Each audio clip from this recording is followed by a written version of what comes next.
Assalamualaikum warahmatullahi wabarakatuh. Pemirsa Dialog Khusus kali ini melawat ke Kota Payakumbuh, dan ini tentunya daerah yang meraih penghargaan cukup luar biasa di 2013, 22 penghargaan ini di tingkat nasional dan di bawah kepemimpinan Reza Palevi dan Suandel ini. Dan bagaimana strategi Payakumbuh dalam membangun kota ini, di hadapan kita telah hadir tidak asing lagi Wali Kota Payakumbuh Bapak Reza Palevi. Assalamualaikum Pak. Waalaikumsalam. Tetap sehat Pak ya? Alhamdulillah. Iya, bicara tentang pembangunan dan pengelolaan pemerintahan di Payakumbuh. Ini sangat luar biasa. Di 2013 ada 22 penghargaan tingkat nasional. Ini indikatornya apa dan apa saja penghargaan yang diraih Pak? Iya, memang sebenarnya ketika saya baru jadi wali kota,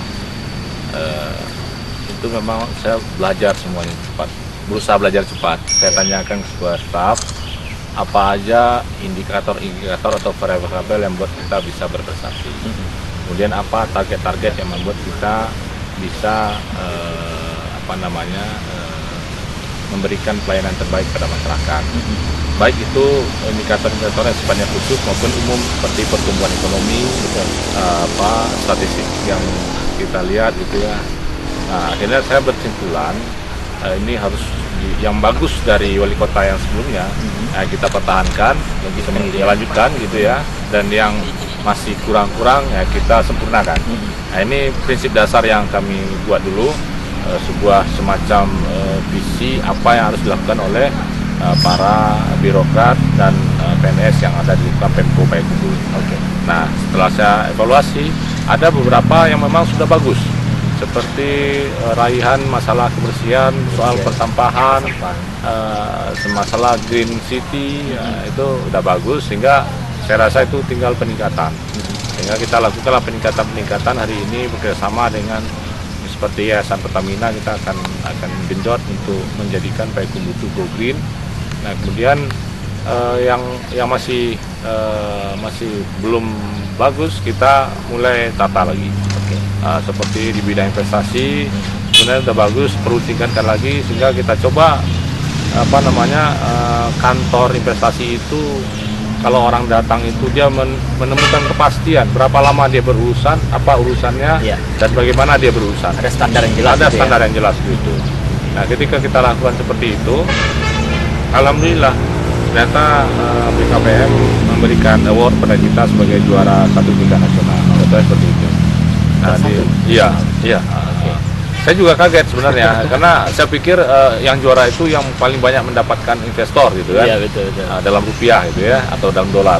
Tapi ternyata bagaimana secara sistem pelayanan yang baik, dan itu yang perlu dijadikan contoh. Ada yang menarik juga, Millennium Development Goals. Ini yang menjadi ciri khas dari daerah, bagaimana menciptakan daerah yang sehat dan pembangunan yang merata. Ini apa sih yang dilakukan untuk meraih itu?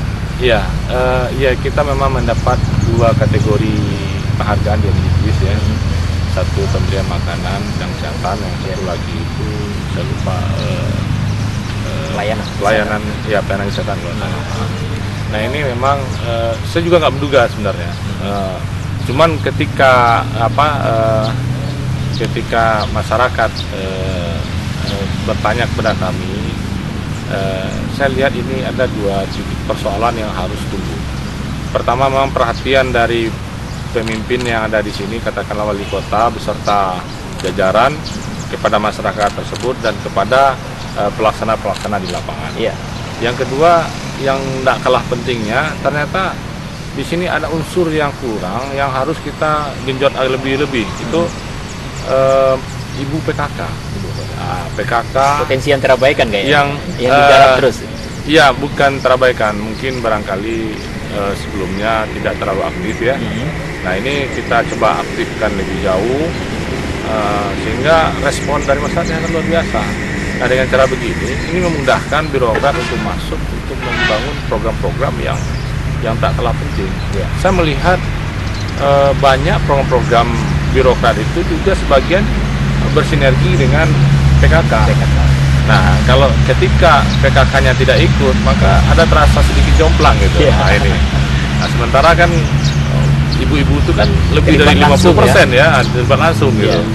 Nah, saya melihat ini perlu jadi perhatian khusus Dikemas juga. betul potensi yang ada. Potensi yang ada. Akhirnya saya katakan sama istri saya, sudahlah, dulu mungkin jadi dosen, sekarang jadi ibu PKK aja. Saya bilang, Iya. cuti aja dulu, saya bilang. Oke. Nah, kita turun ke bawah sama-sama, dan alhamdulillah ternyata dihargai oleh pemerintah seperti itu, pemerintah pusat.